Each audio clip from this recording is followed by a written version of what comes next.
Idol, ano nga bang sintomas ng kidney stone? Anong dapat mo pong kainin? Ano po ang dapat mo pong iwasan? Magandang buhay mga idol. Hilig ka po bang kumain ng pansit canton? At saka mga processed meats? Naku po idol, oras na para umiwas ka po dito. Lalong-lalo na sa mga pinapakain mo po sa inyo pong anak. Kapag ikaw ay nagkaroon ng kidney stone, minsan ay hindi mo alam. Minsan pinaparami mo lang po siya dyan. Ang kidney stone idol, maaari ka pong magkaroon ng mga sintomas katulad na lamang po ng pananakit sa inyo pong lower back pain sa ilalim ng inyo pong likod, papunta dito sa inyo pong tagiliran hanggang sa inyo pong kasingit-singitan. Maaaring both sides, maaaring isang side lamang. Maaari ka din po idol na lagnatin. Maaari ka din po idol na maka-experience po ng pagsusuka. Maaari ka po idol na nahihirapan ka pong umihi at maaari din po idol na ikaw po ay konti na lamang ang inyo pong iniihi. Ang kidney stone yan po idol ay para po itong malabuhangin hanggang sa parang nagiging pambura ng inyo pong lapis hanggang sa lumalaki at hanggang sa nagiging tennis ball o kaya naman yung mismo pong bola. Maaari po idol na lumaki po yan. Wala naman po dapat ika-concern kapag po ito ay malabuhangin pa lamang dahil maaari po natin itong i-pass through sa pamamagitan ng inyo pong pag-ihi. Kaya lang po kapag po ito yung lumalaki na at hindi ka pa po aware o minsan nandyan na po pala't malaki na po dyan, kailangan na po ng surgery dyan.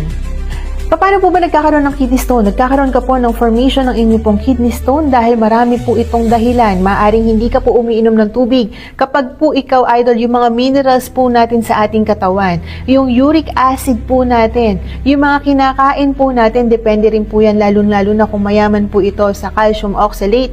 Kapag po tayo kumakain na i-convert po ng ating liver, ito pong calcium oxalate. Pag dumadami po sila dyan at hindi ka po umiinom ng tubig at ikaw po, idol, ay may gout pa, may rayuma at marong pong uric acid, maaring alinman dyan. Kapag po yan, idol, ay kulang na kulang sa tubig ang inyo pong kidney, maaari po itong mga crystals na ito, yung mga minerals po na ito ay maging concentrated. Imagine po ninyo, bigla na lang po magkakaroon ng forming crystals dyan dahil po dito sa mga minerals, dahil po tuyot ang inyo pong kidney. Kapag po ganyan, idol, nadideposito po iyan, nagta-travel sa inyo pong kidney. Maaari po, idol, itong maging bara sa inyo pong tubular. Maging bara po ito sa inyo pong ureter o yung mismo pong tubo papunta sa inyo pong pantog para po kayo'y umihi.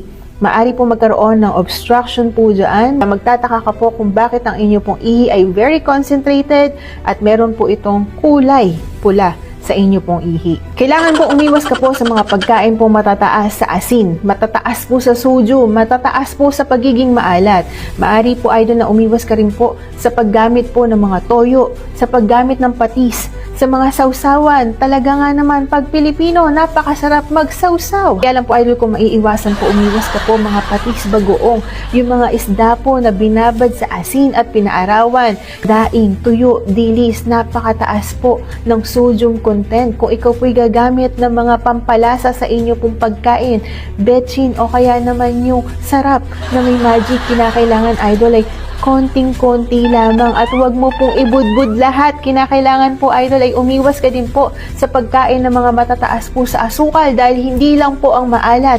Dahil ang matataas po sa asukal ay maaari din po mag-contribute sa pagkakaroon po ninyo ng kidney stone. Kapag malala na, doon mo pa lang po malalaman. Kaya po idol, mas maganda pa rin po magkaroon tayo ng prevention, mas maganda po na magkaroon po tayo ng healthy diet, umiwas ka po sa mga dapat mo pong iwasan para po hindi ka na po humantong sa pagkakaroon ng kidney stone. Magandang buhay mga idol. Please don't forget to like, share, and follow me for more videos. Magandang buhay mga idol.